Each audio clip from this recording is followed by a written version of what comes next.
Saturday afternoon KMACtion on the ladies' side. The first ever time the OH Report is in the Danville High School Gymnasium. Lady Blue Devils taking on the Centerburg Lady Trojans in an early season conference clash. We got all the action coming your way on your smartphone, TV, PC, tablet, any smart device you have, and it's coming your way next.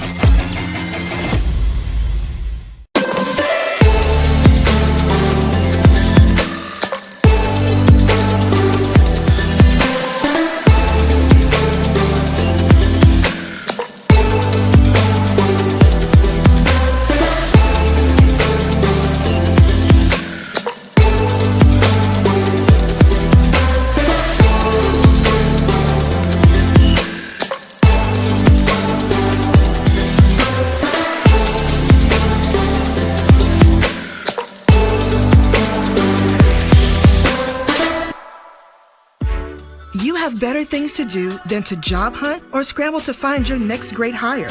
So let Spherion do it. We say local is our superpower because we live and work where you live and work. We know the Mid-Ohio job market, and we're locally owned. So you won't find a partner who's more engaged and literally invested in your success. If you're ready for something better, start with Spherion. Visit us online at midohiojobs.net or call 419-747-7479. At the Killbuck Savings Bank, you can expect great products and service from a fellow Knox County Chamber member. Now offering premier card processing solutions and services, ensuring the business owners understand their credit card processing fees. We have a wide selection of card processing solutions that provide lower fees, faster payment, additional security, exceptional marketing features, and help to improve your business operations and customer experience. You know you gotta climb higher, climb higher, let the fire burn brighter, be stronger, go longer, climb higher, climb higher.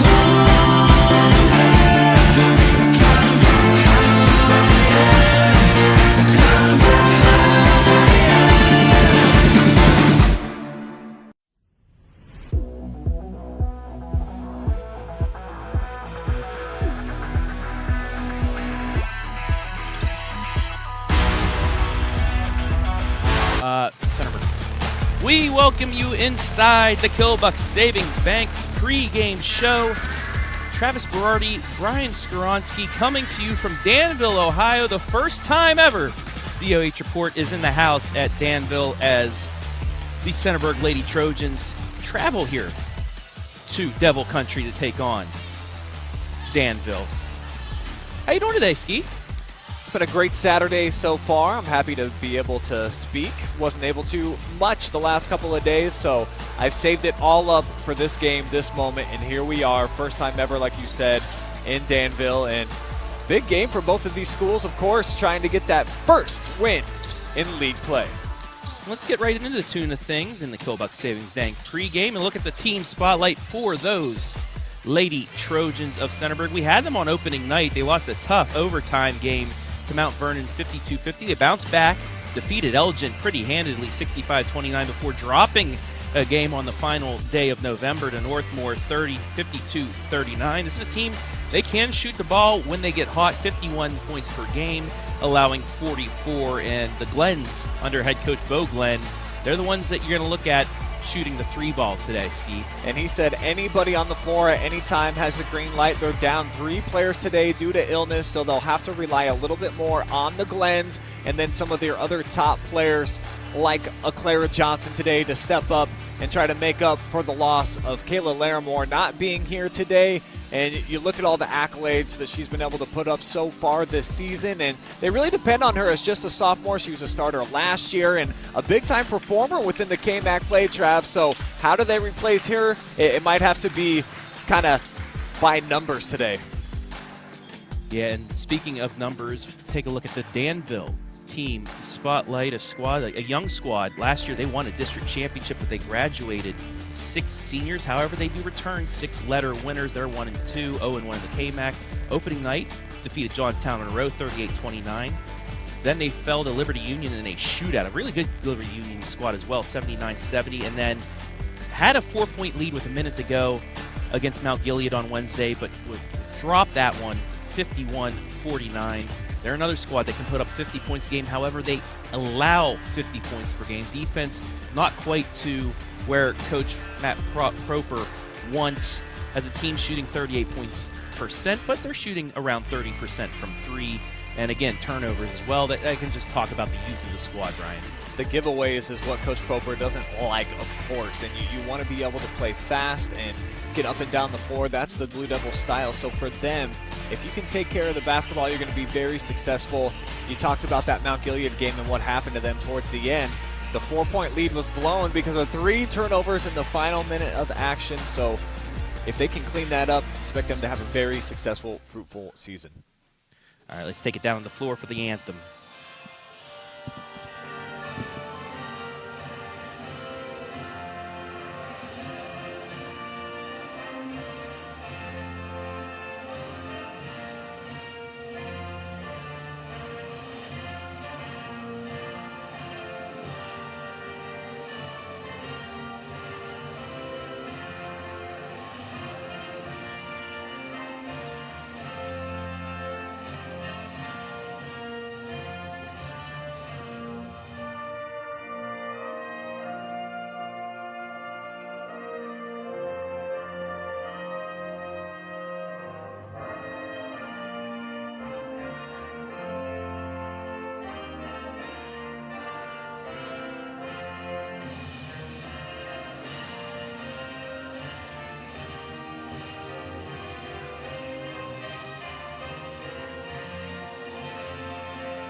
Just about ready to go here in the Killbuck Savings Bank pregame, and let's get back to Danville and their player spotlight, once again brought to you by the Killbuck Savings Bank.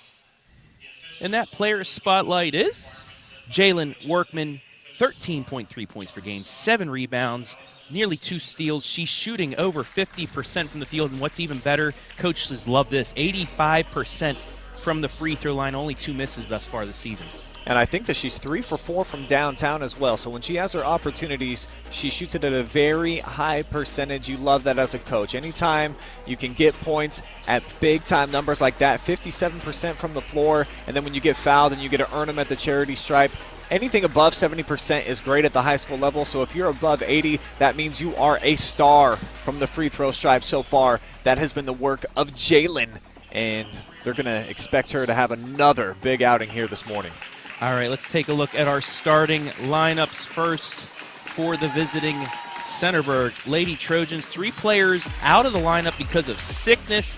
So Evie Stowe going to get the nod for Henley Farrell, who could not make it today. She's been out. Actually, she missed the game on Wednesday as well. But you have Stowe, Glenn, Johnson, Larimore, and Kennedy Glenn. The 2 Glens watch out 3-point shooters. Now taking a look at the starters for the Lady Blue Devils: Ella Proper, Grace Gronberg, Kylie Hess, Jalen Smith, and Brogan Stats.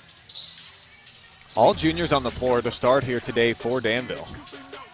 And Coach Proper said before the game, they do have some youth, but only 1 senior on this squad. So, if they could get things going throughout the season, maybe make a run late, but this could be a stacked squad for the next couple of years. And we are underway as the Lady Trojans win the tip. Clara Johnson works it around to Larimore, but she gives it away. First turnover. Back come the Lady Devils. Stats. Double team, gets it back out to Smith. Works it around into the hands of Proper. skips it, but this Centerburg defense really sticking with it here. A 1-2-2 look early on. Smith double teamed again, gets it back. Into the corner, 3 in the air, off the iron, no good. Rebound to Clara Johnson. Did a nice job there of keeping the Devils off the offensive glass. Good looking box out by Clara and company. Avery Glenn puts up the 3, no good. Rebound to Addison Mickley. Or actually, it's Workman. Proper into the corner for Stotz.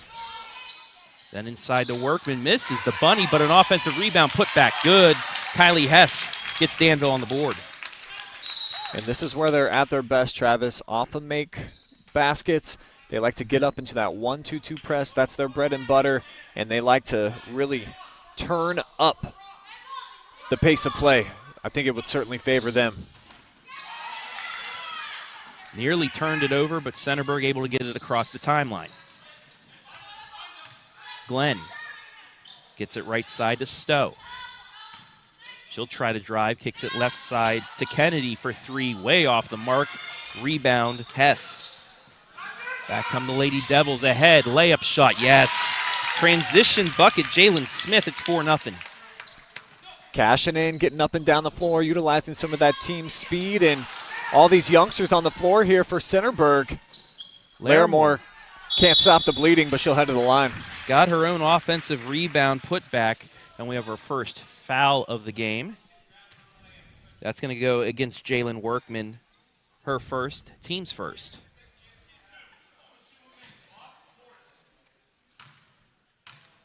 .50% free throw shooter is Larimore, and she misses the first.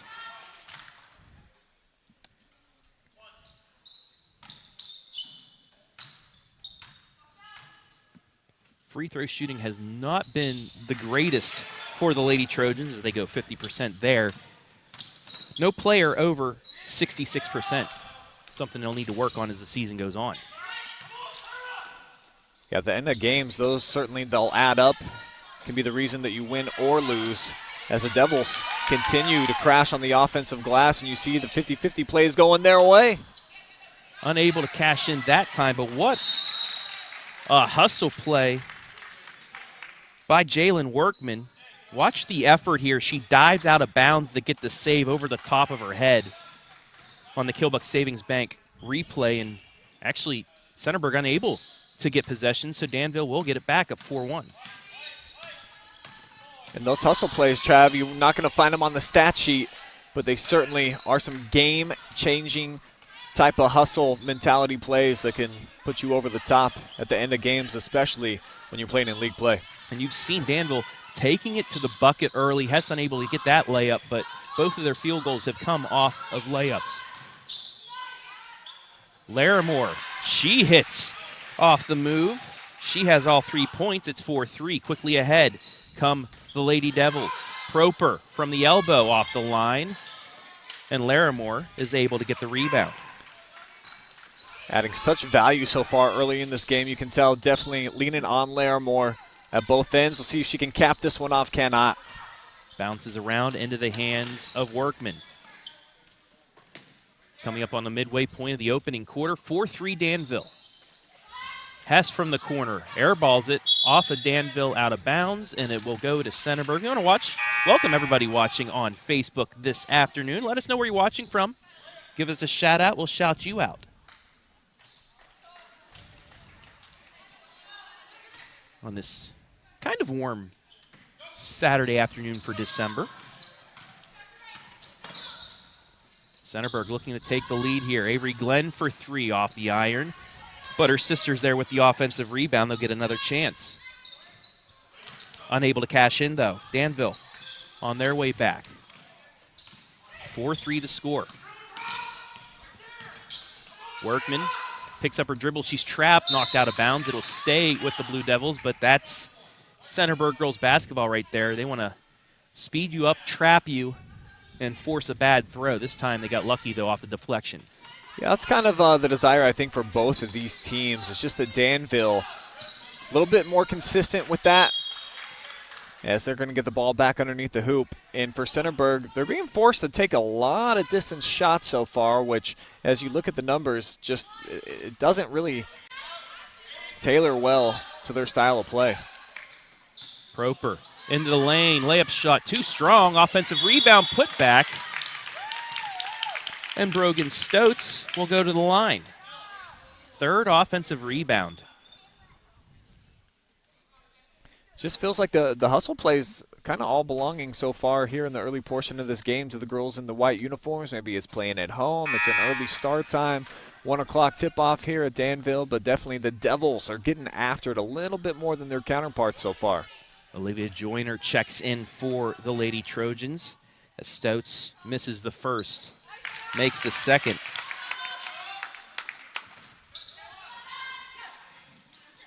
(5-3) the score.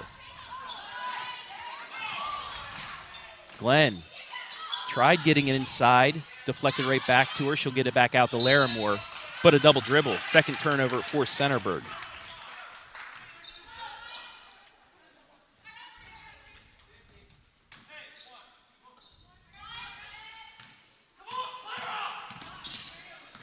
Nearly turned it over at the timeline, but Proper keeps it. And I heard Coach Glenn calling, asking for a trap there as the three ball finds its way home, the first one for either side so far. Proper makes it 8-3 Danville, and they're going to get the turnover. And sometimes good offense turns into better defense. You see getting up, knocking down just her second three-pointer of the season, and she's got the most attempts on the team, so it's a great sign there for Proper. Workman takes it, gets it back out front to Stotz. Turns it over. First turnover by Danville. Quickly ahead comes Larimore, lays it up, misses though, rebound to Danville. I like the aggressive play though, trying to get to the bucket before the defense has a chance to set up, and that's a basket that I think Larimore makes more often than not. Smith with the move, went in and out though. Tough break, rebound back to Centerburg. As Addison Mickley has checked in for Danville. Two more Lady Devils to the scores table. Clara Johnson works it around to Larimore. She's going to go into the lane, pull-up jumper, blocked. Mickley got a hand on it, quick run out to Smith, but turns it over. A little too much ahead of her. Danville turns it over for the second time, and Centerburg back at it. Deflected right into the hands of Johnson. Pull-up jumper. Yes. 8-5. So Centerburg capitalizing that time on what should have been an easy deuce on the run out from Danville, but you miss those, and the transition game can hurt you, as that's great concentration. And how about the hang time there for the basket? Mickley really showing her own here in the first couple minutes of the game. Off the bench, she gets her first points. It's 10-5. Come up on 2 minutes left, opening quarter here on the Lashley Training Center scoreboard. And we're going to get a walk. So Centerburg really hasn't been able to settle in here thus far offensively in this first quarter. 4 turnovers. While on the other side, Danville with 4 offensive rebounds. They've scored on 3 of those occasions.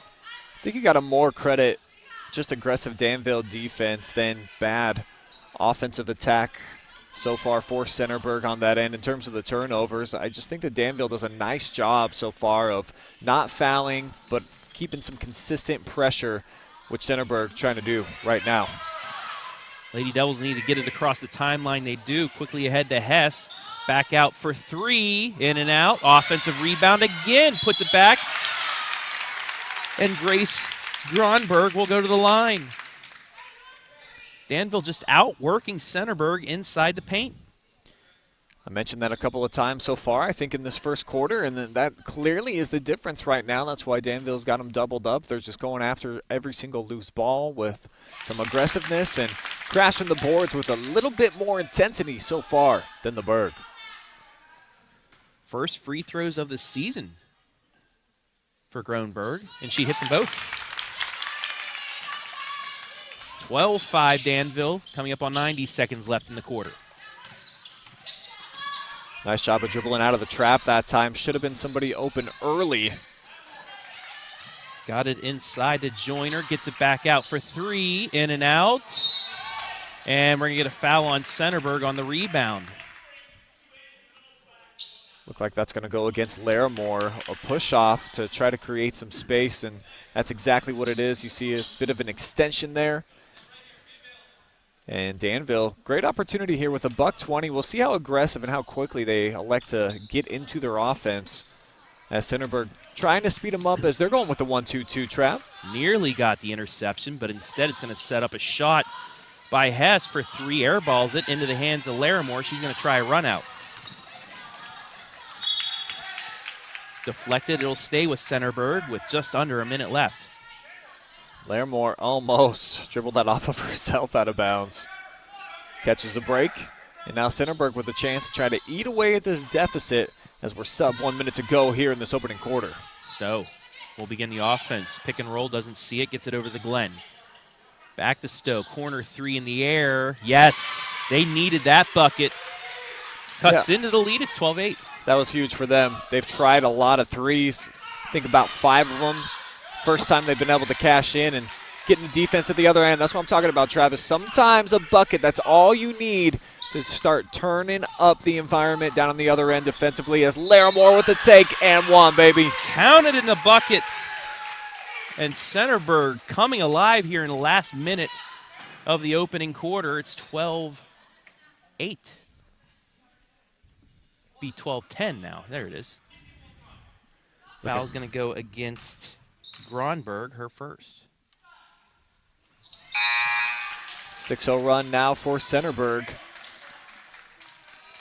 Cuts the deficit to 1 point as Larimore finishes the three-point play. She leads all scorers right now with 6 points. See if the Lady Devils can answer before the quarter. Gronberg gets it inside. Layup shot. Yes, and they do. Workman with her first points. 14-11. Centerburg looking for the final shot of the quarter. It's deflected. Right back. Layup shot will go with 3 seconds left. Larimore now with 8. Danville, last heave. They don't get it off, and that's how the quarter will end. So a rush at the end by Centerburg cuts into the deficit. They trail 14-13 to Danville. We played 1 quarter. Here live and free on the OH Report.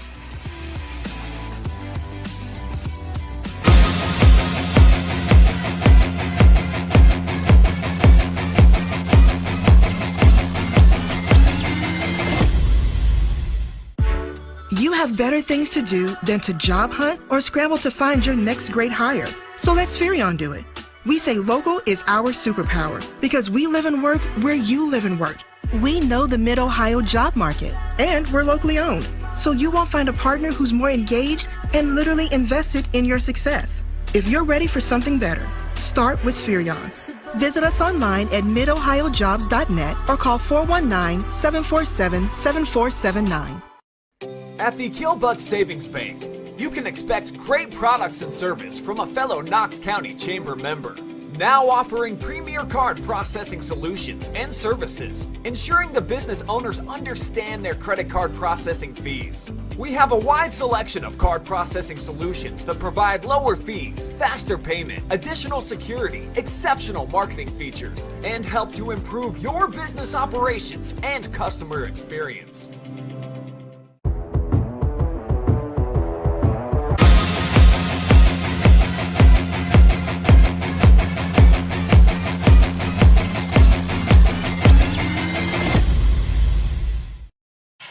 Back to action. Centerburg on their possession turns it over.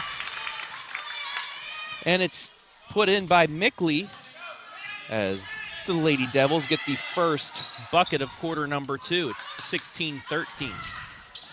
Glenn for 3 from the corner off the iron, no good. Deflects out, and it'll stay with Centerburg as we take a look at that lay-in to start the quarter. But Brian, some life from Centerburg. They scored 8 of their 13 points in the first quarter in the final minute. And it was good offense, finally just recharging that defense. They were able to get into some passing lanes, get up and down the floor, something that wasn't working out for them early on. And now their second three-pointer. Kennedy Glenn, the set piece ties things at 16, but quickly ahead again. Danville had the open look, but too strong. And now Centerburg with a chance to take its first lead of the game. Right side to Glenn, back out to Stowe. Now to Tiara Shepard. Puts it up, off the iron, no. Back comes Danville. Minute gone by, second quarter. We're tied at 16. In and out again. Two tough shots, tough breaks for Danville on their last two possessions. Avery Glenn off the Stowe. Loses it out of bounds, but last touched by Jaylin Smith. It'll stay with the Lady Trojans. Kennedy Glenn looking to inbound. Again, deflected out. And this is a tough spot to inbound, Brian, right in that corner, because as a defender, you can really shut down a couple passing lanes on the inbound. And especially now down where Kennedy's at, she truly is in the corner over here. Got a couple of fans right behind her. Got the doorway. She's able to get this one, though, back into the field of play. Stowe setting up the offense, gives it to Avery Glenn. She's going to try a three. Misses, but Kennedy's on the backside for the rebound. Gets it right back out to Shepard as they'll reset. Now to Stowe. Thought about the three, instead gives it away. Yeah, I think if she would have came up in rhythm, she probably would have popped the top off of that one. Came off weird, and now it leads to a turnover, and Danville breaking out the other way for almost another miss. Easy two, but second time so far this afternoon, they've missed one of those bunnies. Didn't hurt those. Danville gets the rebound on the other side, but two tough shots there by Jaylin Smith missing on the layup attempt. Stays here, tied at 16. That shot missed. Glenn with the rebound. Actually, it's Clara Johnson. And Clara's got to be ready for that ball. She made a nice run. She pushed it ahead. As again, Danville misses inside on a layup opportunity, so both sides not capitalizing up to the standards that they need. Shepard for three, air ball. It'll go back to Danville. Ashley Smith checking in for her first minutes of the game. Played in one quarter through the first three games, so seeing some valuable playing time right now. 16 all on the Lashley Training Center scoreboard. Smith, double dribble. Fourth Danville turnover. We've been on a scoring drought for both sides here since the first moments of this second quarter.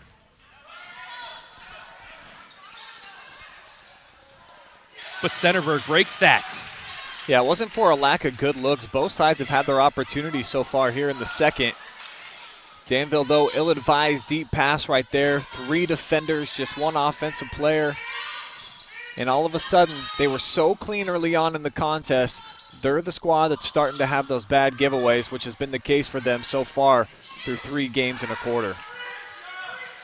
Danville trying those lead-out passes. It worked in the first quarter, but head coach Bo Glenn got his girls to run back, and that caused that turnover. However, they were unable to capitalize on it. Danville now lost the handle, but the jump ball. No, they're going to get a timeout, so they do turn it over, and Coach Bo Glenn will get the timeout. Centerburg with its first lead of the afternoon, 18-16 here with 4:28 left in the half. While we have a moment, time to thank our sponsors. The Kilbuck Savings Bank, Lashley Training Center, Knox Community Hospital, and Spherion Mid-Ohio. Thank you all for sponsoring this game today, live and free on Facebook. Without you guys, we wouldn't be able to do this. Wouldn't be able to be here for the first time in Danville. I like the gym, Brian. It's nice. It's small. You got that small school atmosphere down here, like an old school gym, but still wide enough. Bigger than Lucas, where I was last night. It's definitely got that classic old style feel to it. There's no question. And assuming that they're able to pack this place for some games that we're at during the season, and I think they will. It's kind of tough to get people out on a Saturday afternoon, a lot of errands to be ran and some different things going on. So I think if we're here when the gym is packed, that it probably gets pretty rowdy here at the Devil's Den, and look for it to be pretty loud for the opposing team too, Travis. Yeah, and this is a school, they've won 16 district championships, and their last coming last year, been the 5 Final Fours. Wow. A streak from 92 to 96. 5 straight state Final Fours for this Lady Devils squad. So they have history when it comes to basketball on the girls' side. Yeah, and a great history now with their coach, Proper, now in his 10th season as that three finds the back iron. But some nice offensive board work, and all of a sudden it seems like the Lady Trojans are the team that are playing just a bit more inspired so far here through about the last 6 minutes of game action. And we saw this in glimpses against Mount Vernon on opening night as well, a team that can really get things together, but they still have that youth. They will turn the ball over, and sometimes you'll see some defensive lapses like we saw in that first quarter, but you know, with time, that may straighten itself out, and we may see a good squad here. And what could be an open KMAC this season. We saw Mount Gilead, who some think would be the favorite in the conference, but Danville put up quite the fight as Mount Gilead came here on Wednesday and won by 2. And a game that Danville felt like they should have won, as they're going to head to the free throw line here.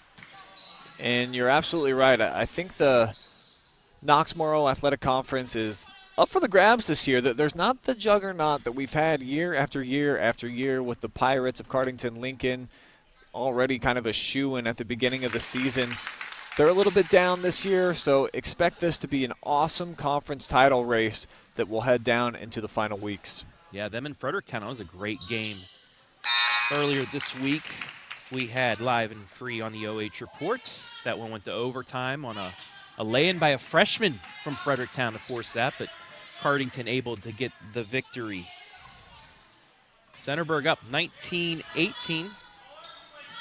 That was Olivia Joyner's second foul. Turnaround jumper off the back iron. Rebound out to Danville.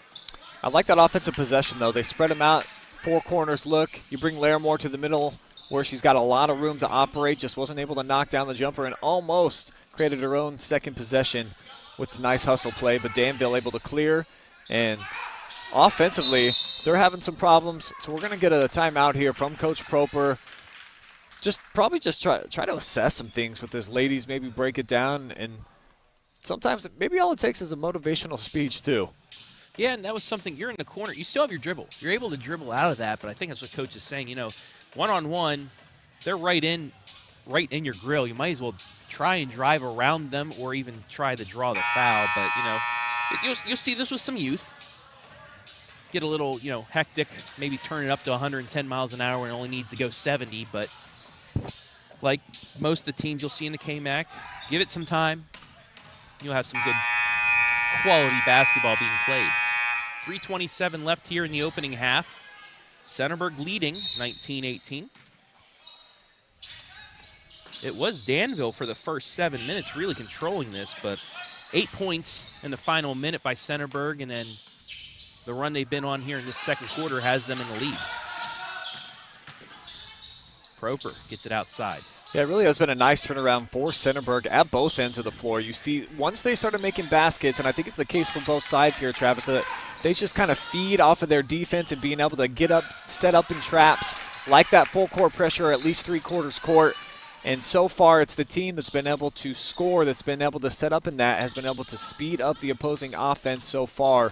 Right now, Danville in a little bit of a drought, but that'll help get the turnover. Bad pass there, backdoor cut. Offensive player didn't see it. And you see that miscommunication on that backdoor cut. Just one player saw the opening, the other one saw it too late. That's the 8th turnover by Centerburg here. Lady Devils back inside the paint, kicks it to the free throw line, off the front iron, no good. Rebound to Larimore. really sturdy there in the paint so far. She's been the best player in the middle of the floor so far, and versatile as well, as you see her getting out, drawing a double team. Should open up a three, and here it is. Johnson can't get it to hit, though, and the rebound goes to Workman. Coach Glenn on the sideline, kind of frustrated with his team, didn't like how they weren't getting into their offense quick enough. Did lead to the open look, however. Hess into the lane, double team, forces one up, but she's going to get bailed out, and we'll go to the line for two. As that foul will be on Larimore, her second. Yeah, big foul right there. Still 2 minutes to go here in the second quarter, so forces a little bit of a decision now from Coach Glenn. Can you afford to keep her in the game and risk her picking up her third foul? Doesn't look like they will, as she's going to check out. Hess hits the first to tie things up at 19. Second free throw, no good.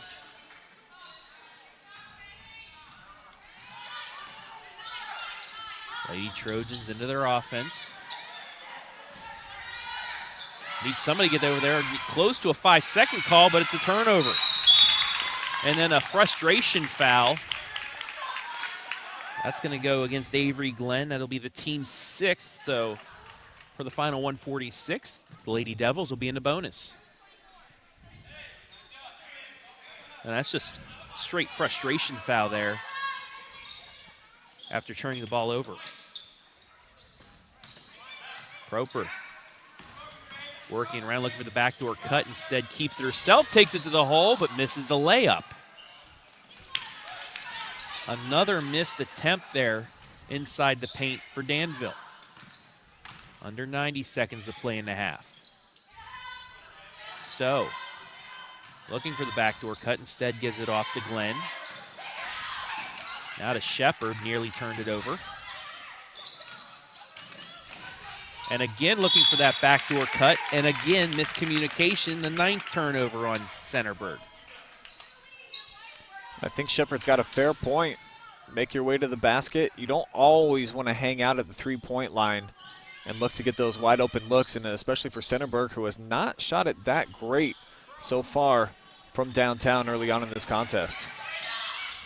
In the lane, loses the handle though. It's going to be a jump ball. It'll stay with Danville with 57.1 left. Make sure to stay tuned at the break for the Kilbuck Savings Bank halftime show. We'll have stats analysis, much more, coming up in about 57 seconds of game time. Plus a couple commercials. Hess gets it over to Smith. Gets into the paint. Off the Workman layup shot. Again misses it.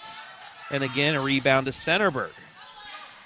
This right side of the basket for Danville, by my count, that's 4 times they've missed from 2 feet or in on that same side. So they're leaving a lot of points off of the board.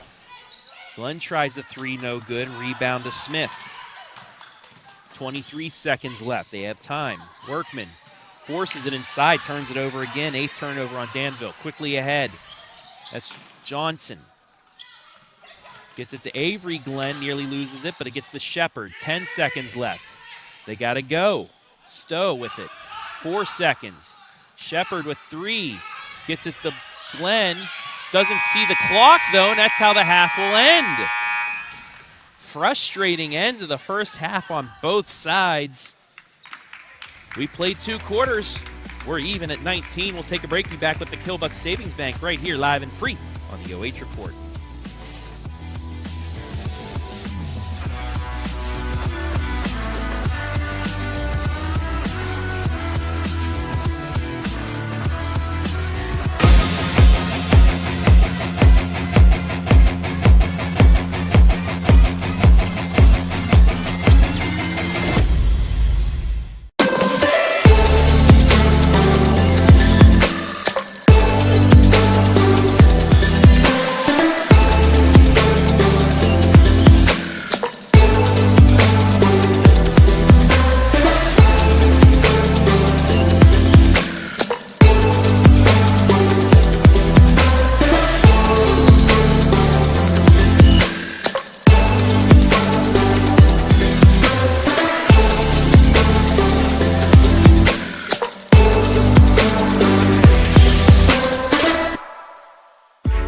You have better things to do than to job hunt or scramble to find your next great hire. So let Spherion do it.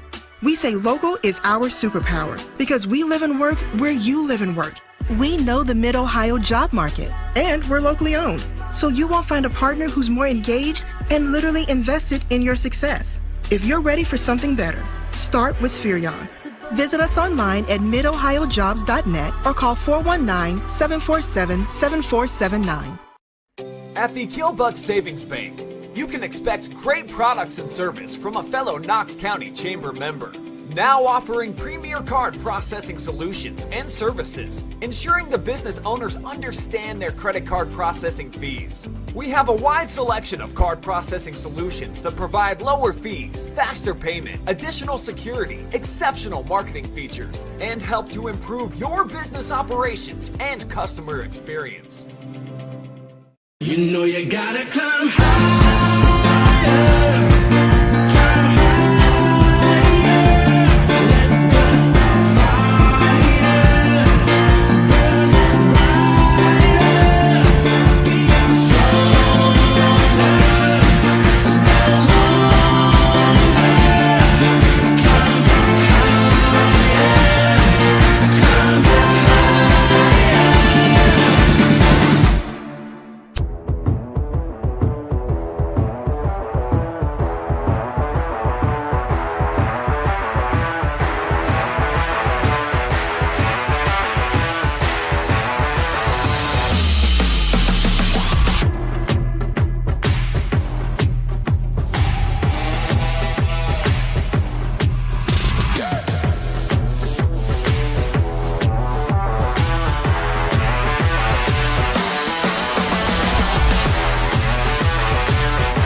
Welcome back inside the Killbuck Savings Bank halftime show here at Danville High School. Your score at the break, 19-all. Travis Berardi alongside Brian Skowronski as both squads 0-1 conference looking for their first victory of the season. And before we get to the stats, Brian, seemed like Danville had control early on for the first 7 minutes at least, had a nice lead, 14-5. Centerburg finishes with the last minute 8 points. And then after that, it's been some defense, some sloppiness in the second quarters. We're tied at 19. I think what happened is that Centerburg eventually was able to match intensity and then even supersede what Danville was bringing in that first quarter. So the energy levels, they rose for Centerburg after a bit of a slow start, and they were just getting the ball to the kids that they want to have it at the right times at the end of that first quarter. The second was kind of a struggle for both squads, as the stats are going to show you guys. Just that the shooting percentages weren't great. However, definitely Danville, they had the run of play. They were the more enthusiastic group early. I think Centerburg kind of took that and hung that on their mantle for the last 10 minutes or so of game action that we've seen. Taking a look at the stats, 7 field goals to 6 in favor of Centerburg. They hit 2 threes. After that start by Danville, where it seemed like they had 4 offensive rebounds, 3 of them putbacks and in that first quarter, Centerburg really picked things up on the defensive glass. They've out-rebounded Danville on the D glass 16-12. Both teams with 5 offensive rebounds to get to your 21-17 margin. Turnovers, 10-8. Fouls, 6-4, so really nobody in foul trouble now. There's a couple players with 2, but that's all. Foul shots, 2 of 4, 6 of 8. That's all right. You might want to see a little bit better, but hey, early on, you will take that. But any stats really pop out to you, Brian? Both sides have tried an abundance of three-pointers, just 3 of them made so far at this point. And when you look at the season stats heading in here, neither side really shoots it that well from 3. I know that the Trojans, they've got the green light from anywhere on the floor, and then Coach Popers did the same thing. He's looking for his girls to put up those 3-point shots. if they can start knocking some down, it's great. If not, I really like it a lot better, specifically for Danville. When they have moved the ball around, they are getting good looks. They are getting deeper 2 shots, but they're at least uncontested.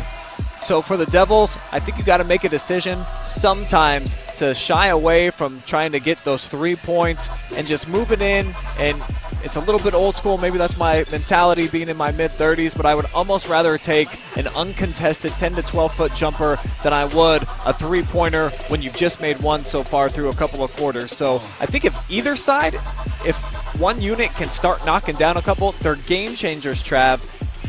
Talking to both coaches, neither said that they got a girl that they really trust to shoot a 3, just that they should be able to take the opportunities when they're presented. So far, we haven't seen anybody kind of take control in that manner. And those missed layups by Danville were huge in that second quarter. But you just said old school in your mid-30s. Why are you making me feel old, man? It's not that old school. I mean, well, compared to these kids, I've lived 2 lifetimes, so their style of basketball a lot different than mine. We were criticized quite a bit on my team growing up if you wanted to shoot a 3 unless it was wide open. That's not the case anymore. Obviously, Steph Curry, Trey, a lot of guys out there that shoot it from deep. They're changing the game and the style of play, but it just doesn't help you if you're not able to knock them down. 3 combined so far.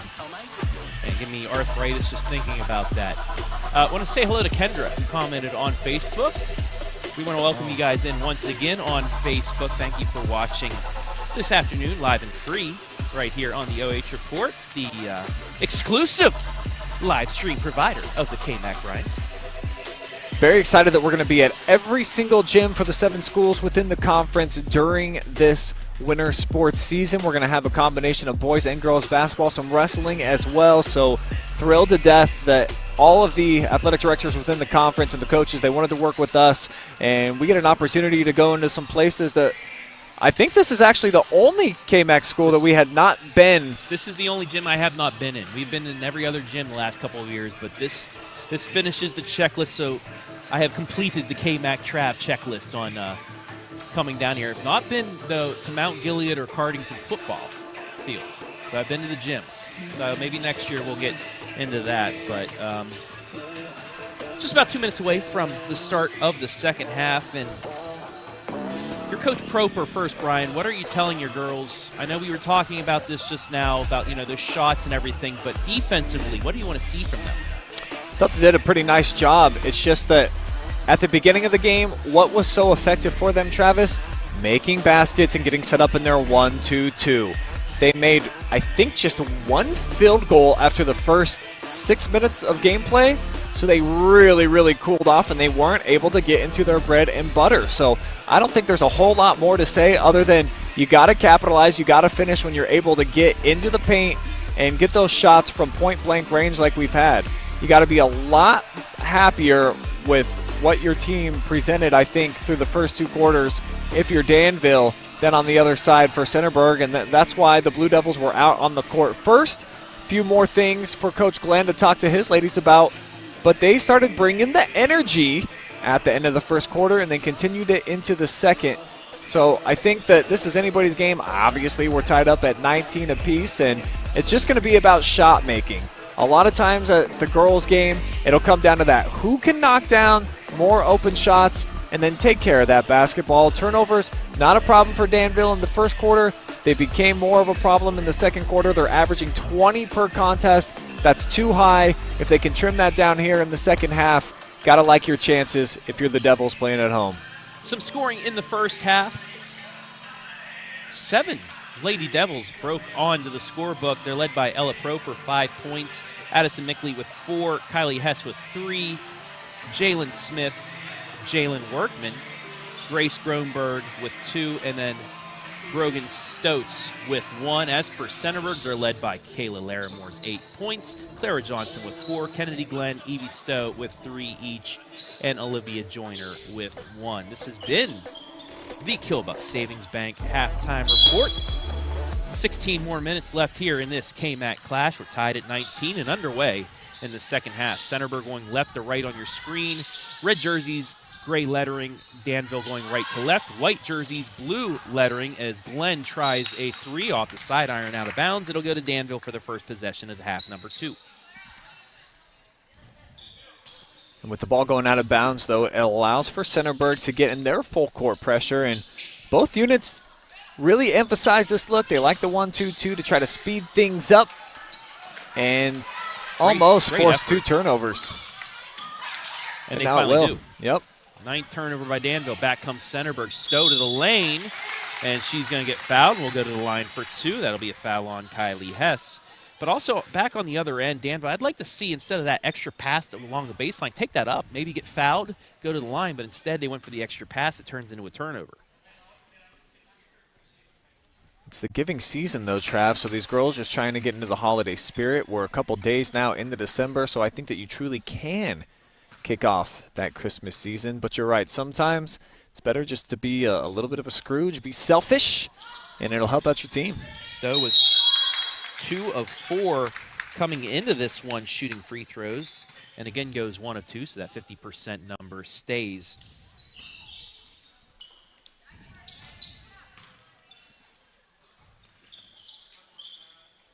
Danville working against this press. Gets it across the timeline just in time. Had a player open. Hess was wide open underneath the bucket, but they didn't see her. Instead, though, they'll get bailed out on Clara Johnson's second foul. Hess was left all alone. She was jumping up, doing the crab clap up above her head. There was nobody within 10 feet of her, so obviously those are missed opportunities for Danville. If you're going to have somebody right next to the hoop, unguarded, got to be able to get your head up and recognize that. Inbound the Proper. Gets it off to Stotz. Then the Hess. And it's just too many skip passes right there for Danville, as Johnson nearly able to read that and pick it off, but it will stay with Danville. Good pressure, too, by Centerburg, just being stuck on their man, not allowing open passing lanes where they can make that single pass, forcing Danville right now to have to go into those skip pass situations. Stotz deflected, and Johnson this time gets the turnover. Into the lane, layup shot, yes. Clara Johnson, a girl who's been starting since she was a freshman, now in her junior season. Great recognition to create a one-lady fast break, and look at her giving up the body not once but twice already here. Didn't come up with a steal, but just turning up the energy levels. You can feed off of that if you're another player on her team. Averaging 12 points a game for the Lady Trojans, and that defense once again, back-to-back turnovers on Danville after the offensive rebound.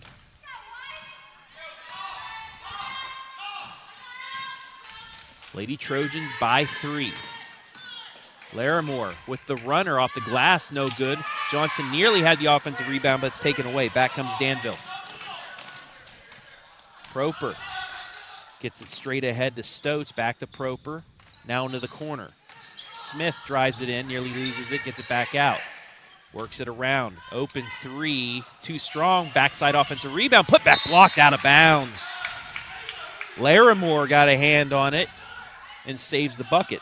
Yeah, well done by her, just going straight up. Watch this jump. Didn't have to elevate too high. Got those long limbs. Big piece of the ball for the block. Inbounds, and drawing the foul is Workman, as she will go to the line. And that's going to be foul number 3 on Clara Johnson. Nobody set to check in for Centerburg, so Clara going to ride it out here as we're at the 5:34 point of the third quarter. And Workman did enter the game with an excellent free throw percentage. That one will hurt a little bit. She was 11 of 13 coming in. Now, that's not an announcer's jinx because you didn't say it before she shot it. Able to split the pair, though, and still keeping her up above 80% on the year. Phenomenal. 2-point game once again. 5:30 left here, third quarter on the Lashley Training Center scoreboard. Straight ahead, Glenn for 3 off the side iron, but knocked out of bounds. It'll stay with the Lady Trojans. She had a good look, but just a little bit off. Yeah, definitely cool with that shot. She's got 3 girls underneath in a rebounding position, and that's why they're able to maintain here in the straightaway threes, I'm always a sucker for a three that's from that angle, Trav, because it typically puts you in a situation.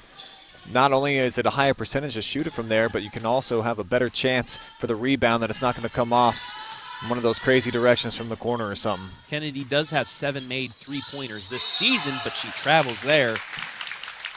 That's one of those moments when you're about to throw it away, you see the defender at the last second, and there's nothing you can do. You're already moving. Yeah, better probably just to eat it there and just accept defeat with the traveling violation as opposed to throw it into traffic. As Johnson, again, great anticipation. She's been a standout so far defensively here in this third quarter. Absolutely. Took the words right out of my mouth, but on the other end, it's stolen right back by Workman. And actually, I think that's a pretty good foul by Kennedy Glenn. It's only her first, but what that did was it stopped the run out. Kind of one of those you see take fouls in the NBA. Went for the arm, wasn't flagrant, wasn't intentional, and it saves possibly a layup. And it does because that's turned over. A little bit of a grimace on the face there as there was another nice look inside. The Danville not able to cash in for any points. Nonetheless, they only trail by 2, 22-20 as we come to the midway point of quarter number 3. That's knocked out of bounds by Hess. And Coach Glenn once again calling for that backdoor cut. They tried it a couple times in that second quarter, but miscommunication, they threw it away. I mean, if they can get that going, then it opens up a lot if you can get the backdoor cut. Glenn dribbles off the knee, and they said it last deflected off of her. It'll be a turnover, the 13th against Centerburg. Shepard's going to check back in and replace Kennedy Glenn. They'll set up their 1-2-2 press.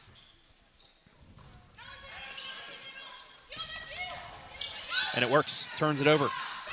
Back comes Shepard into the lane, kicks it back out. Johnson's going to try a 3 off the front iron. Rebound Danville.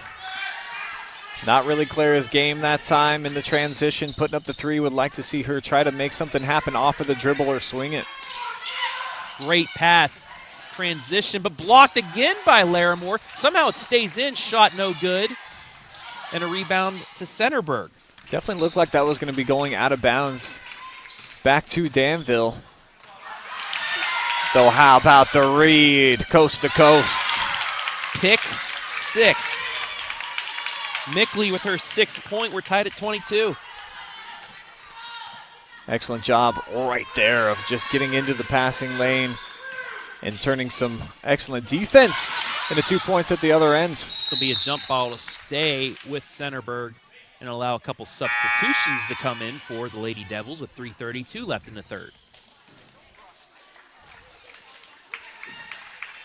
Centerburg, they've been telegraphing a lot of their passes, and it's turned into some good looks for Danville. Finally, though, that's one of the few they've been able to cash in on as Johnson misses the layup attempt. Shepard gets the rebound, and we're going to get a foul underneath on Workman.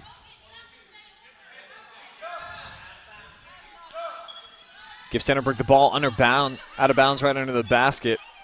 So we get a chance for them to run through one of their set pieces when they're out of bounds play. Second foul on Workman. Gets it inside. Larimore layup good. Easy bucket there as Larimore hits double digits. It's 24-22.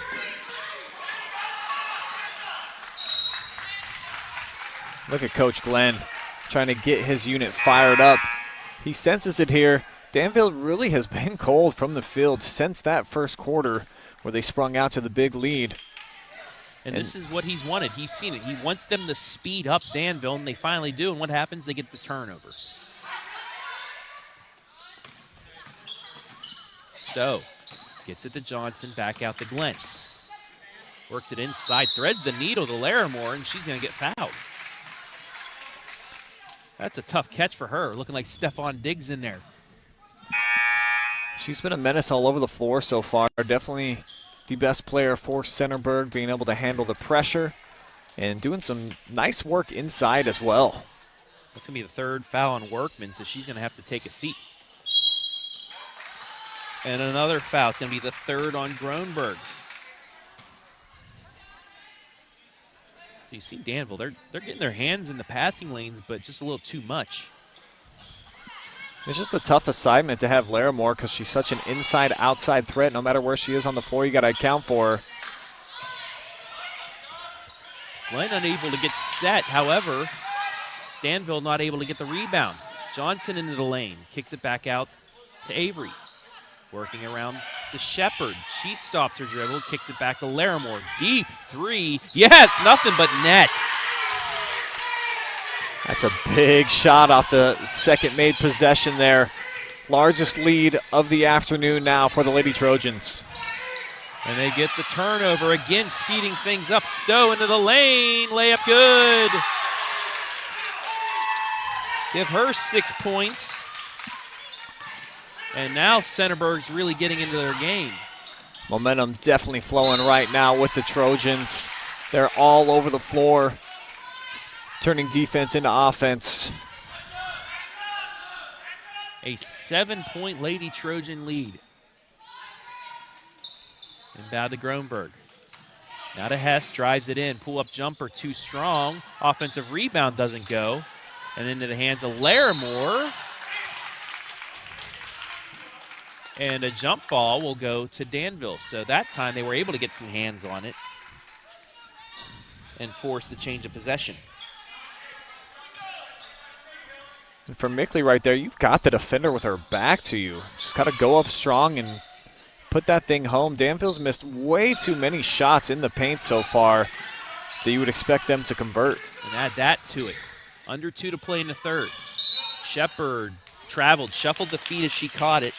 And it'll be the 15th turnover on the Lady Trojans. Shepherd looks like a really nice athlete out there. A couple of times she's gone just a little bit too quick.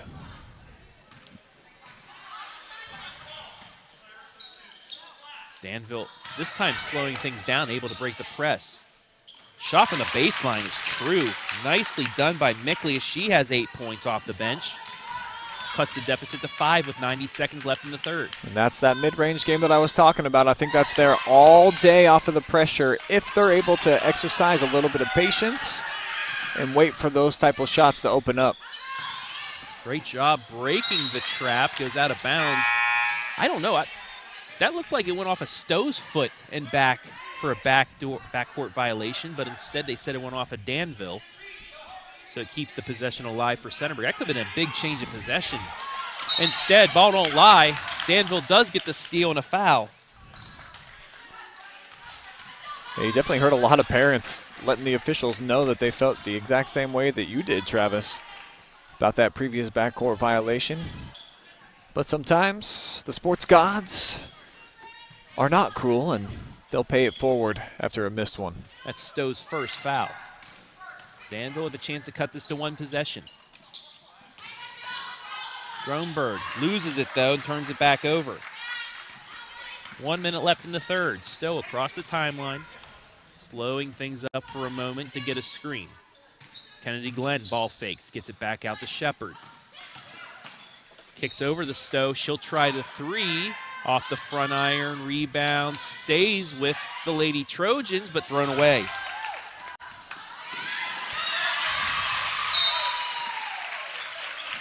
Glenn with the hustle play. Yes, nice job getting back. Eliminated what could have been an easy leak out for Danville. Stowe might have got a hand on that as well. Johnson will check out. She does have 3 fouls, so Coach Glenn doesn't want her to pick up a cheap fourth before the end of the quarter. Danville down by 5. Smith into the lane. Yes. Finally gets the layup to go, and it's a 3-point game. 23 seconds left. See if the Trojans will hold for the final shot of the quarter. Kennedy gets it back to Shepherd. Nearly lost it. Nearly double dribbled, too. Gets it to Stowe. 6 seconds inside. Joyner puts it up and in. Joyner with her first field goal, and that's how the quarter will end. We played 3 Centerburg with a 5-point lead. We'll be back for Money Time live and free on the OH Report.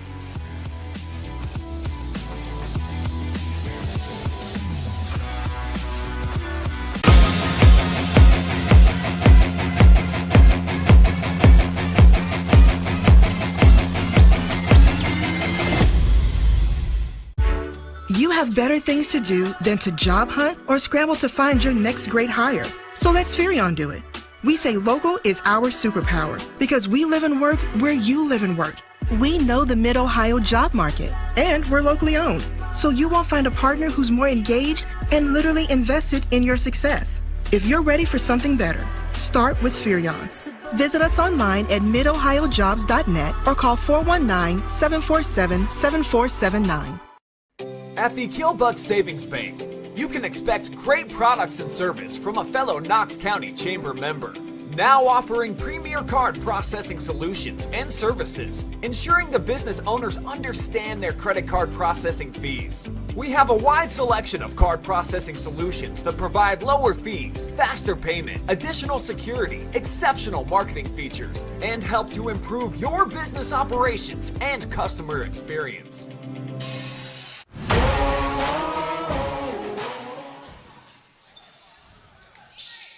What time is it, Ski? It's money time here in Danville on a Saturday afternoon. Lady Trojans leading 31-26. Travis Berardi alongside Brian Skowronski today. Our first ever live stream here in the high school gym of Danville. Larimore, big take to the hole in a bucket. That's always a sign of good coaching. Anytime you score right out of a timeout or to start off of a quarter, that's just something drawn up that you've recognized in the defense. Beautiful execution off of Coach Glenn's play, and Larimore, best player on the court so far. But a big answer at the other end, kaboom, from downtown. Ball finds its way to Jaylin Workman, and she puts it through the net. It's a 33-29 score now. And Danville gets the turnover, but throws it away. We've seen that a lot by both sides, getting the change of possession but giving it right back. And there was just nothing there either for Mickley to be thrown it ahead to. But we've been told by both coaches before the game they want to get out and run, sometimes just running a little faster than they want to. Kennedy Glenn kicks it over to Stowe. Inside the Larimore double team. We'll get a jump ball, and it will be a turnover. Possession to Danville. Just over a minute gone by here in the fourth quarter. Centerburg outscoring Danville 12-7 in that third quarter to take the 5-point advantage. Danville has cut a point into that, though. Looking to get this back to within a possession. Workman gets it to Smith. Trapped by Stowe, gets it away. Two-woman game going on right now. Kicks it to Proper. Shot from the baseline, too strong. 20th defensive rebound today by Centerburg. Stowe picks up the dribble, looking, gets it to Larimore on the elbow. Too strong, though, and out of bounds. Shot selection, Travis, hasn't been great so far here to open up the fourth quarter for either of these units. I think it'll be a matter of just who can exercise a little bit of poise here, work it around. Don't allow yourselves to be rushed. Don't throw bad passes like that into the middle of the floor. We've seen both sides do it on a number of occasions.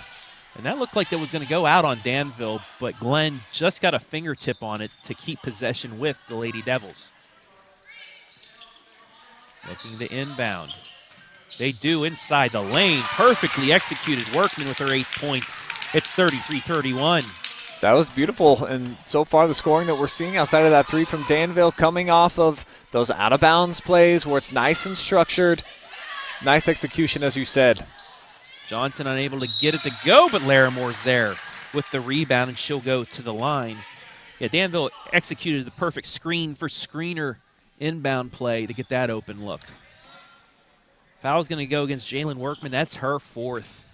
So she may have to take a seat on the bench for a few minutes here. First free throw, good. Kayla 3 of 4 from the line today.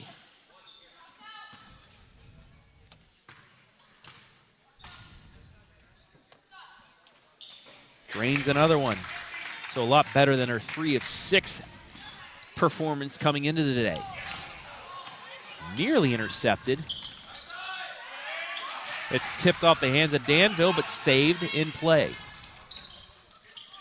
Proper does lose it out of bounds, and it'll be the 19th turnover on the Lady Devils.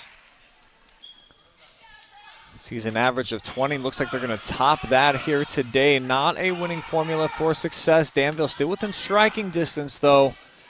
Got to get some stops. Glenn was trapped, but able to get it to Stowe. On the baseline, tries the floater backwards, unable to get it to go. Lady Devils now with a chance, forcing it inside again, and there is the 20th turnover. Stowe into the lane, Euro step, but that's going to be called as a travel. Coach Glenn does not think it is a travel. What do you think, Ryan, as you see she slid. On the jump stop, her feet slid, and that's what called it. That was a pretty easy, obvious call. I'm not sure what Coach Glenn saw there. You can't jump stop and then elect to take 2 steps after the fact. And even on the jump stop, she didn't fully stop.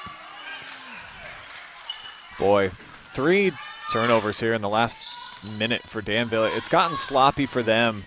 Like I said, I think just the decision-making, and got to exercise a little bit of poise here if you're Danville. Glenn for 3. No good, and a foul on Johnson on the rebound. That'll be her 4th. Fourth quarter. Yeah, go ahead, Brian. No, I just saw our scoreboard said pregame. Gotcha. Didn't want to confuse any folks that might be turning in thinking that it was a 2:30 start. Like, oh, well, it's a lot of points for this pregame. It was supposed to be about a 2 o'clock start, but they changed things up for us a little bit earlier. Both teams with 5 fouls. So not quite in the bonus yet. That 3 up in the air, no good. Rebound to Glenn.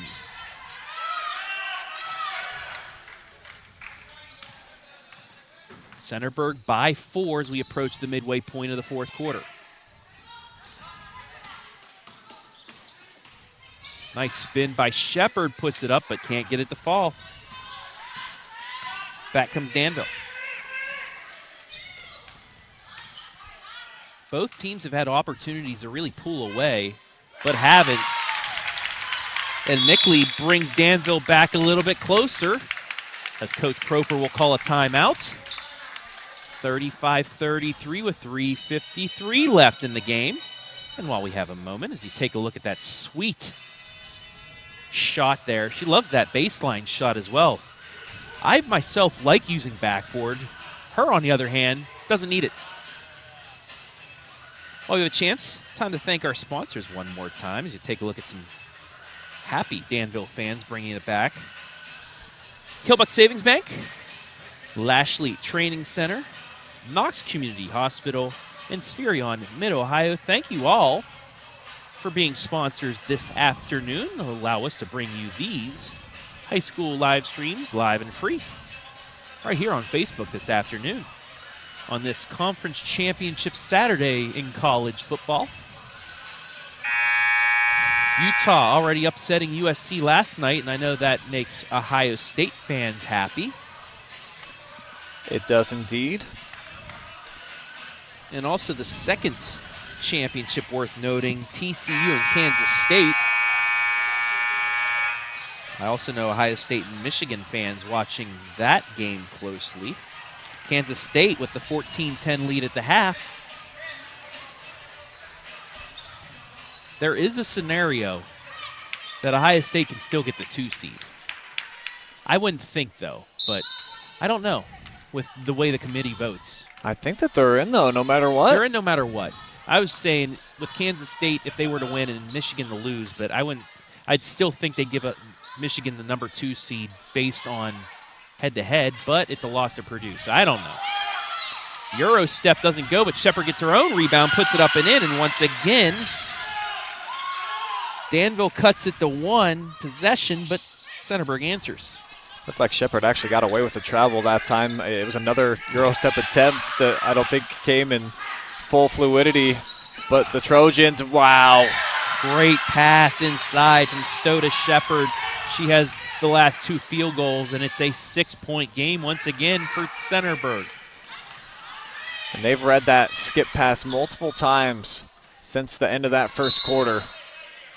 We're going to get a foul on Centerburg, though. That's their last to give. It'll be the second on every Glen, and Danville will be in the bonus the rest of the way, starting with the next foul. A couple substitutions for the Lady Devils before this inbounds pass. Take a look at Kylie Hess. 3 points thus far today.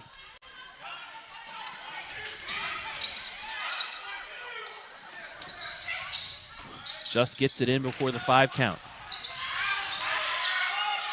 Puts it up, no good. Contact, offensive rebound, put back, and yes, Workman with her 10th point. Back to a 4-point game. 10th offensive rebound for Danville. She's at her best, too, down there on the low block. They can create a few more opportunities for Workman in the low post. I think that is something that they should definitely try to emphasize here down the stretch, final 2.5 minutes. Larimore with the runner, but that's an offensive foul. Correct call there. Larimore left her feet.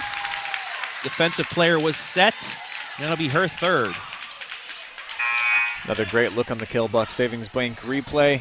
Workman with 4 fouls taking the charge. That's gutsy. Player control foul, so Danville will not shoot free throws, but they are now officially in the bonus. Coming up on 2:20 left in the game, or I should say regulation. I think that's about the best press breaker that we've seen from Danville. Did you see, Travis, how they took their time and they didn't instantly throw passes?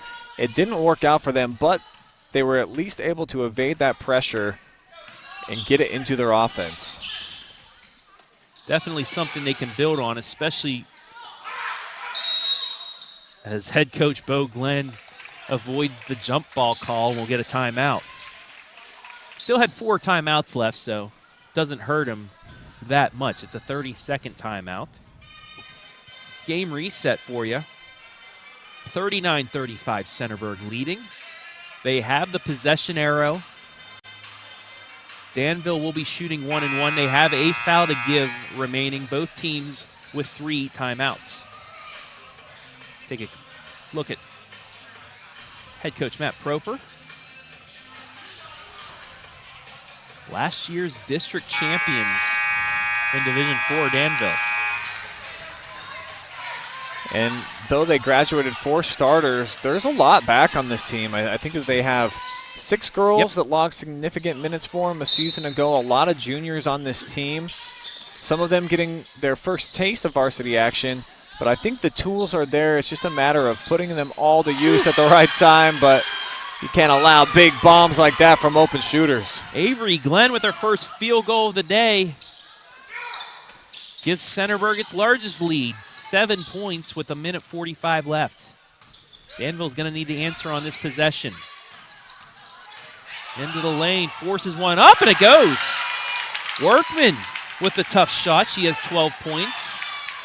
Back to a 5-point game with 90 seconds left. Don't think there's a foul here. It's just knocked out of bounds. But for Workman, I like that shot. It might look like it's forced up, but that's at her spot on the floor that she likes. She's a right-handed player over on that right block. Keep feeding the beast down there. She's been very effective when she's been able to catch it right around that area. Glenn's going to try another 3. This time she airballs it, but right into the hands of Shepard. Stowe, open jumper off the front iron. And Danville will get out with the rebound, and there's going to be a foul on Centerburg, and that'll put Danville to the line. And this is where Danville can really get themselves back into the game. No time coming off the clock, and you're running out of seconds here. Just 75 of them remaining. Got to be able to go 2 for 2 here, trim this down, make it a 1-possession game, and then hope that your defensive pressure can lead to either a turnover or a missed shot. Mickley 5 of 6 from the line this season. Misses the front end. So now it's a little bit of panic time here for Danville, just in terms of you got to go all out defensively. Hope Centerburg makes a dumb decision. I don't love the shot there, of course. Yeah, I agree with you. He could have run some more clock off. I mean, it was an open look, but not in that situation. Danville trapped, but gets it to Mickley. Open layup. No, but she is fouled. And will go to the line for 2.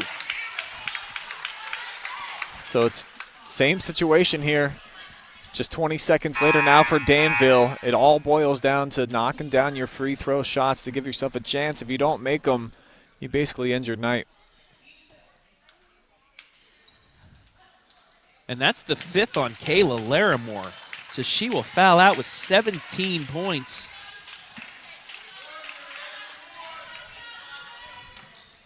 So one of the ball handlers for the Lady Trojans has to sit out the last 49 seconds at least. First free throw up and in. Mickley makes the front end this time. Yeah, it's big. And now with Larimore over on the bench, she's been arguably their best defensive player in the paint. Things might open up a little bit more for Danville, who's going to take a timeout. 49.5 left, timeout. Danville trailing by 3. If you're head coach Bo Glenn, probably trying to run this clock a little bit more than they did on their last possession. Danville does have a foul to give, though, so they can go for the steal here on the inbounds, or at least wait until Centerburg gets across the timeline to do so. The clock is your friend at this point. That's why I didn't love the three-pointer on that previous possession. It just came a little bit too early. If you can knock them down, obviously they're huge, but at the same time, your best weapon at this point is just knowing that you've got the lead and that Danville is starting to run out of time. So that's got to be the message over on the sideline in the Centerburg huddle. There you saw a couple open looks from right around the arc for Danville. They're going to need a turnover and something like that if they want to stay in this one. Trailing 42-39. They lost a heartbreaker to Mount Gilead a couple nights ago by about the same score, too. Can they turn the tides and pull one off here this afternoon? Lady Devils going to go with the full court pressure. Off the ball, however, so they have a center fielder in Mickley. Oh, lost the handle. That's a turnover, and Danville will get the ball back. Johnson went to throw it for a second. Thought otherwise, but it was too late. I think it just slipped out of her fingers, actually. I don't think it was intended to be a pump fake or anything to try to deceive the defense. Just lost the handle, and unfortunately for her, it hit in the field of play for a turnover in Danville. Best case scenario if you're a Blue Devil fan. Maybe had some of that popcorn out of these Killbuck Savings Bank popcorn cups they have here at Danville. I didn't see Clara eating any snacks there at the break, but sometimes I know these athletes, they get hungry mid-game. Might have snuck a little handful when we weren't looking. I know you and I are going to get something to eat after this here in Danville probably, so. But we may have some more basketball left. Mickley's going to try to 3. It's contested, but knocked out of bounds by Glenn, and it will stay with Danville with 42.8 left. And that was probably the design play to get a three-point look. Didn't look like it was a solid one. You got plenty of time. No need to force it out there from the land of trifecta. You can still get a 2 here if you're the Devils. Got to get it in. They do. Spin move, and we're going to get a foul. Avery Glenn had her hands not straight up and down, and usually on a shot like that, it's going to get called as we take a look at the Killbuck Savings Bank replay here. Right there, just the swipe and the way her hands were, it's tough not to call that. Proper misses the front end, though. But another big free throw here. This could cut it to 2 with a make.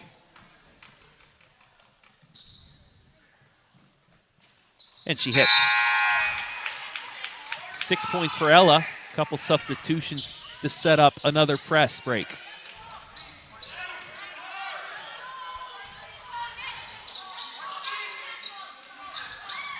Got to get it in. Coach Glenn calls timeout. They did get it to Avery Glenn, but Coach Bo needs to switch things up here for the timeout. Both coaches still with 2 remaining. Yeah, just having a tough time getting the ball in bounds there is Centerburg, and maybe take the ball out of Johnson's hands. Not seeing the floor too well, and like you said, might have snuck a little handful of popcorn at the previous timeout, so we'll see what Coach Glenn does here out of this break and how they're able to at least get it in bounds. That's the key without turning it over. Quite the interesting use of music here. Never heard this version of Seven Nation Army. So Danville, the press has worked the last 2 times. We'll see if Centerburg changes up their breaker. And they have. They're extending it back a little bit further. They were at the free throw line. Now they're at the quarter court line to start. And they do get it in. Shepard across the line. Over to Kennedy Glenn, but she'll pull it back out to Avery. 33 seconds left. And there's the 1 foul to give against Danville. That's what the bench was calling for. You probably heard it here on the broadcast. Everyone's saying we got the foul to give. We have to get one immediately. Doesn't matter who it is. 30.6 seconds left. Centerburg now in the bonus. Danville down by 2.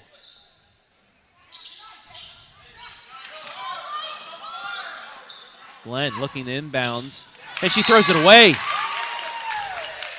Was it tipped? Yes, they call it tipped. So somebody from Danville just got a fingertip on it, so it will stay with the Lady Trojans, but once again in a tough position to inbound in that corner. Kennedy looking, gets it in, it's deflected, it's stolen by Danville. Open lane to the hoop. We are not tied yet as they miss it again. Wow. Yeah, there's going to be a chance here for Danville to tie this thing up from the charity stripe. That ball rolled everywhere but down on the first attempt. But nonetheless, Workman will go to the line for 2. Nails the first.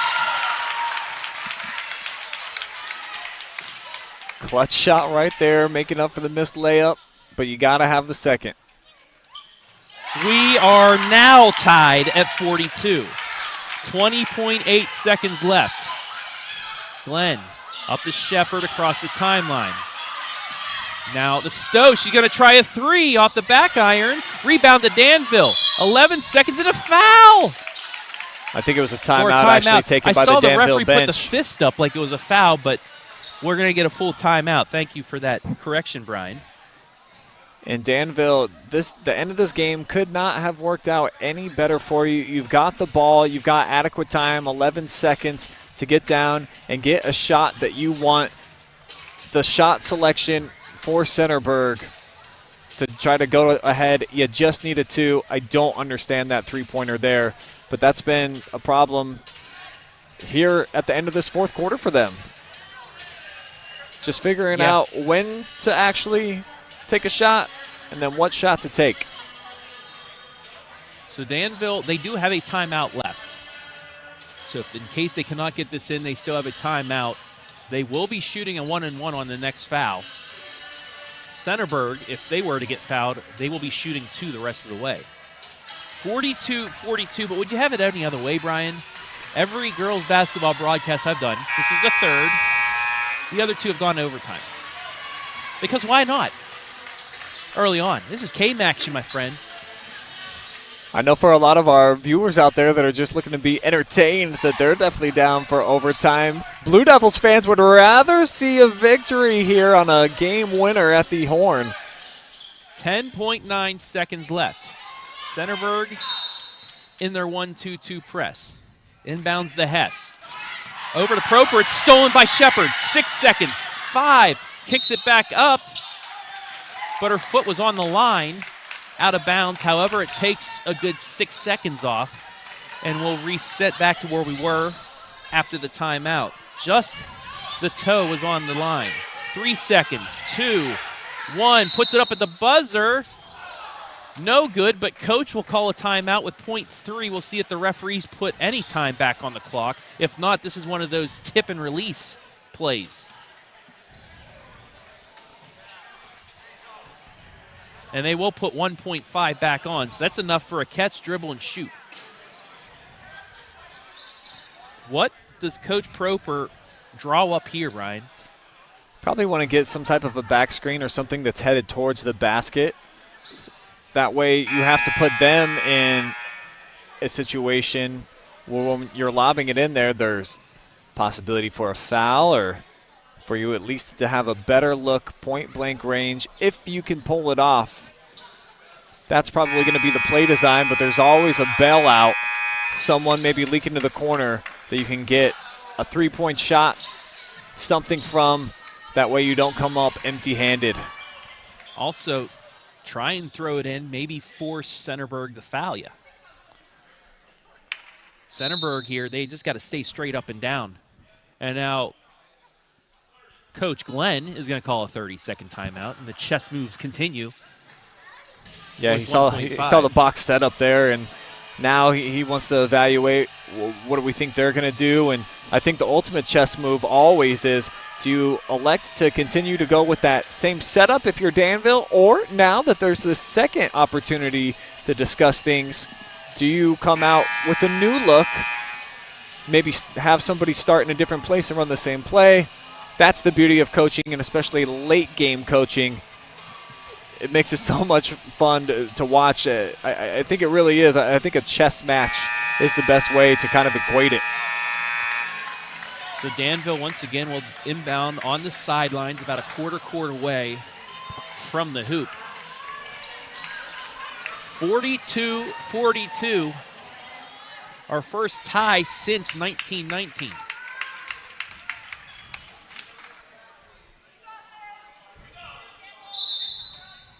Stotz will inbound. Gets it up to Proper. She'll try at the buzzer. It's blocked. And we, in fact, will have overtime once again. 4 quarters, not enough. We're tied at 42. We'll be back with extra basketball live and free on the OH Report.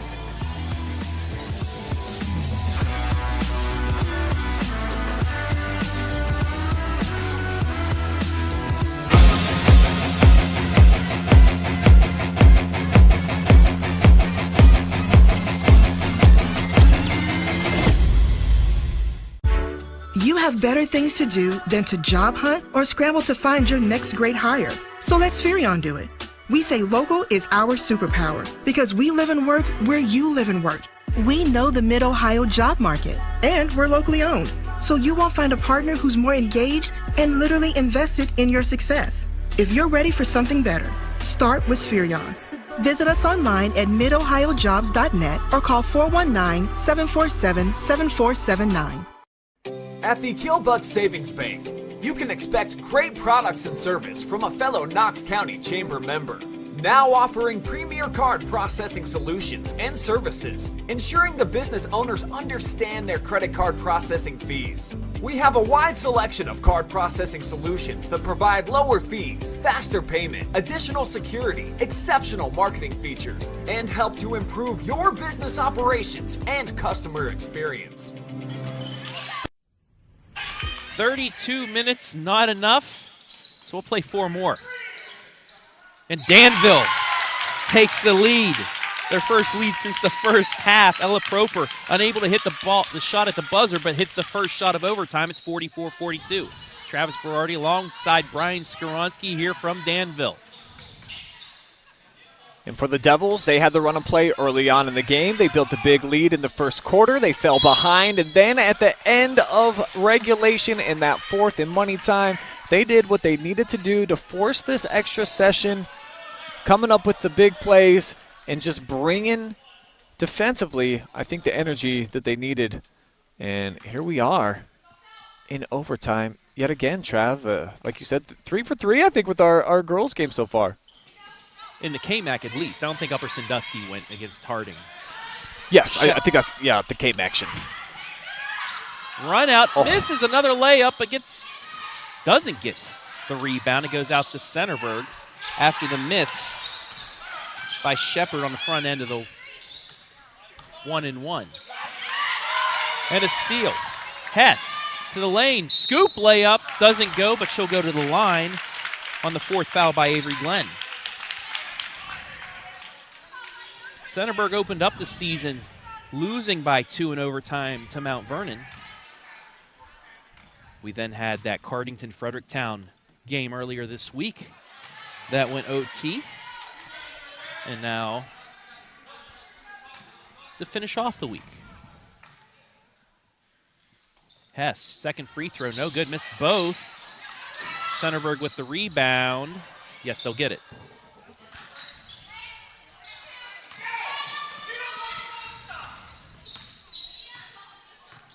Stowe across the timeline. Drives it in, but loses the handle off her leg. 22nd Centerburg turnover.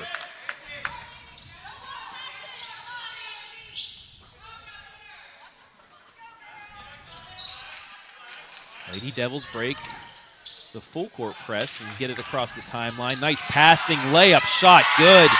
Beautiful break of the press. Workman with 16 points, it's 46-42. Workman's been so solid down on the block when they've been able to get her the ball in the painted area.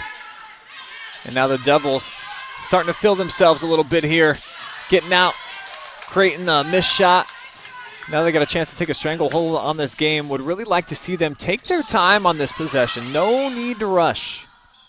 They will put up the 3 off the back iron. Of course. There's your announcer jinx for the afternoon, folks. Glenn for 3, had the look, but off the front iron, missed. Under 2 to play in OT. And we'll get a referee's time, as I think we had an incidental collision.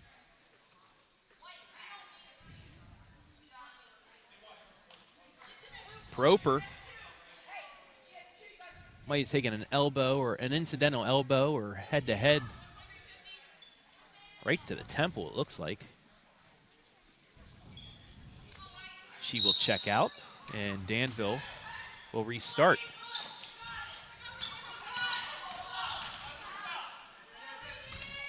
Gets it to Mickley. Nice pass inside. Layup shot too strong. Offensive rebound. No contact there. Back comes Centerburg.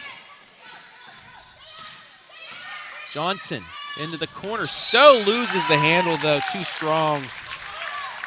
And it'll go back to Danville with 87 seconds left.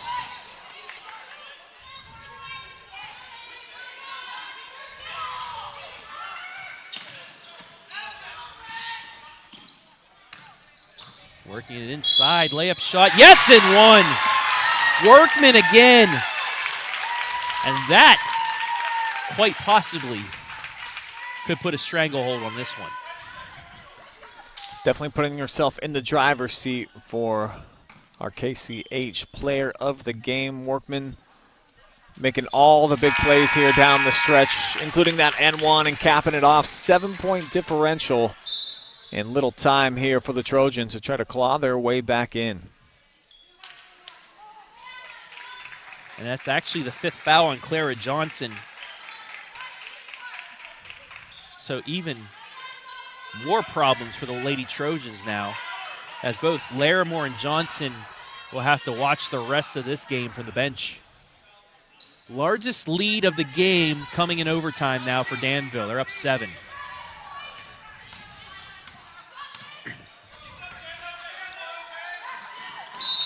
Nice defense there by Workman to knock it out of bounds.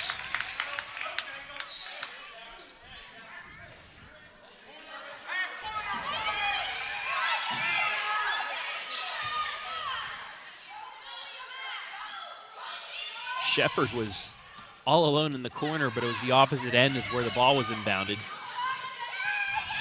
And Centerburg turns it over again. Second straight unforced error. 60 seconds exactly left here in OT.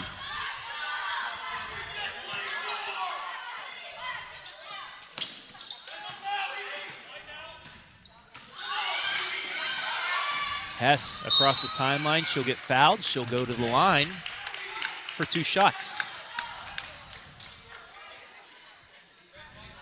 Now we're to the point, just make your free throws. You're going to get out of here with a win. 70.4% as a team coming into this game. Makes the first. Really good free throw shooting team from top to bottom. Hess had missed her last 3 free throw attempts. Nails both of them here. 9-point game, the largest lead by any team today. Now, Lady Trojans are going to have to try and chuck up some threes here. 45 seconds left. Avery, she'll try to drive it in. Nice pass inside, layup, no good. Rebound to Danville. Tough break there. Back come the Lady Devils, 33 seconds left, and they can just hold it here. And there's the foul.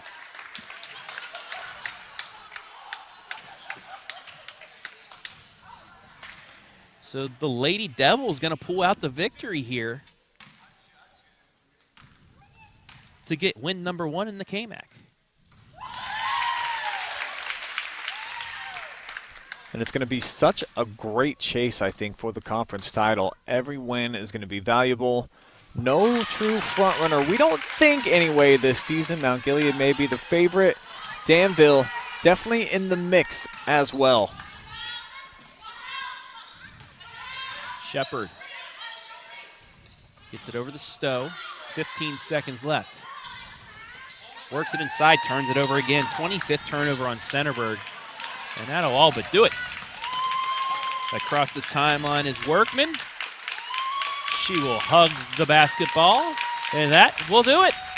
Danville fights back in the 4th quarter, forces overtime, and then pulls away for the 53-42 victory. They shut out the Lady Trojans in OT. We'll take a break.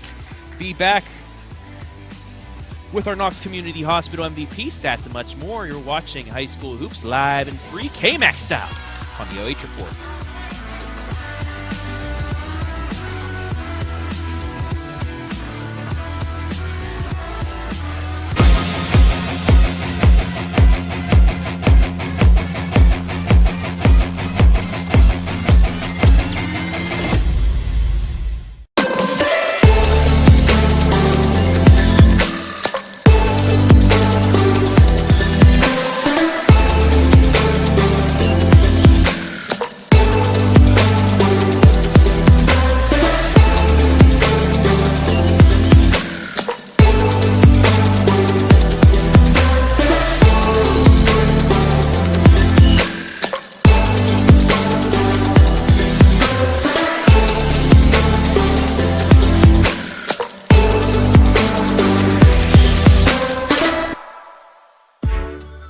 Better things to do than to job hunt or scramble to find your next great hire.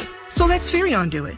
We say local is our superpower because we live and work where you live and work. We know the Mid-Ohio job market, and we're locally owned. So you won't find a partner who's more engaged and literally invested in your success. If you're ready for something better, start with Spherion.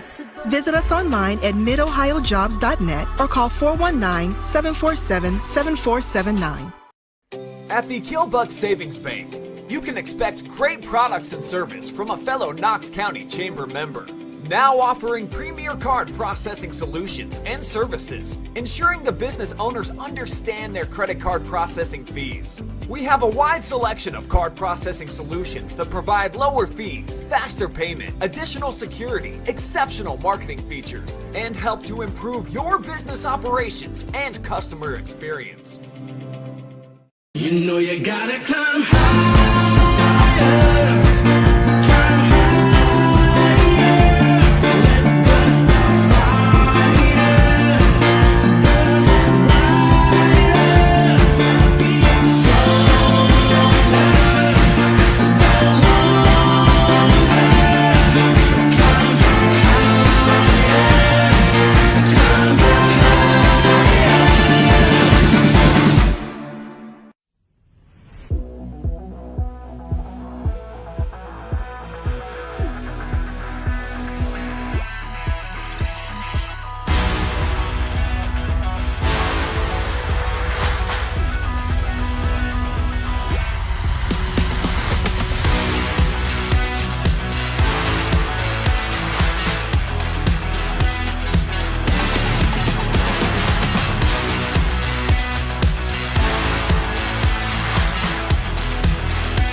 Back now with our player of the game presented by Knox Community Hospital, and no question about it, Jaylin Workman doing some big work today. Huge double-double, 19 points, 16 boards for you, but most importantly, a win. Let's start first with the comeback. You guys start the fourth quarter, and you're down by 5 points. What did it take for you girls to bring the energy to get back into this game and force OT?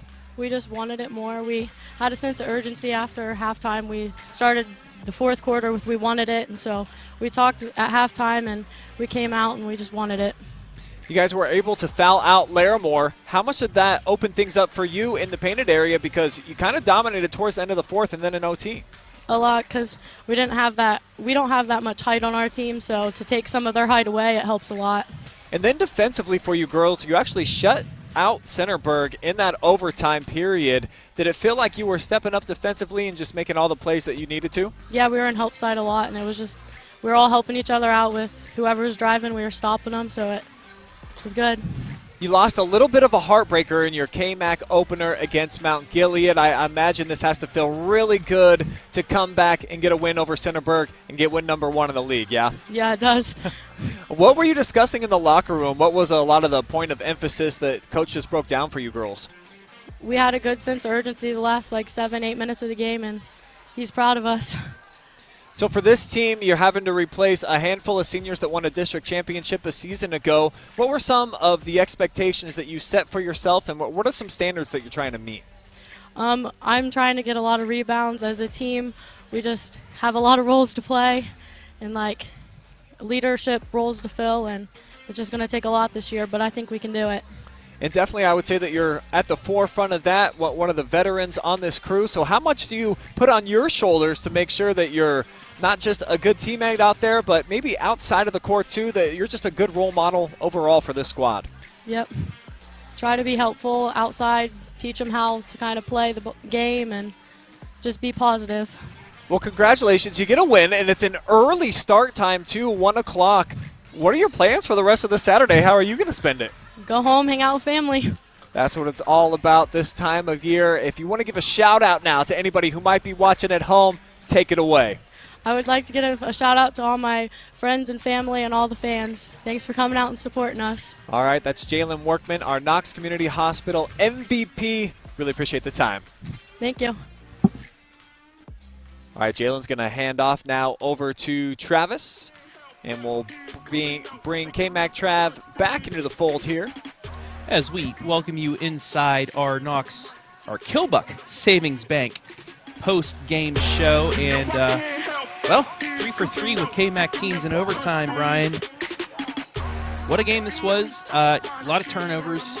Two younger squads, you're going to expect that. But the way that Danville was able to fight, come back late in the fourth quarter, and then just what they were able to do in overtime, it's a win that could help build a season for a squad like this as we take a look at our final stats brought to you by the Kilbuck Savings Bank Company. 53-42. Field goals pretty close. 17-16 in favor of Danville, but Centerburg 2 more threes. Team that kind of lives and dies by the 3, Centerburg. When they're off, they're pretty much in a dogfight. 37-34, the boards. Centerburg 26-22 on the defensive glass, but Danville 12-11 on the offensive glass. Turnovers, like we just said, 25-23. It was 10-8. So Centerburg 15 turnovers in the second half. 15 turnovers for Danville in the second half. Foul shooting, though, is pretty much what made this game. 17 of 24 for the Lady Devils, only 6 of 10 for Centerburg.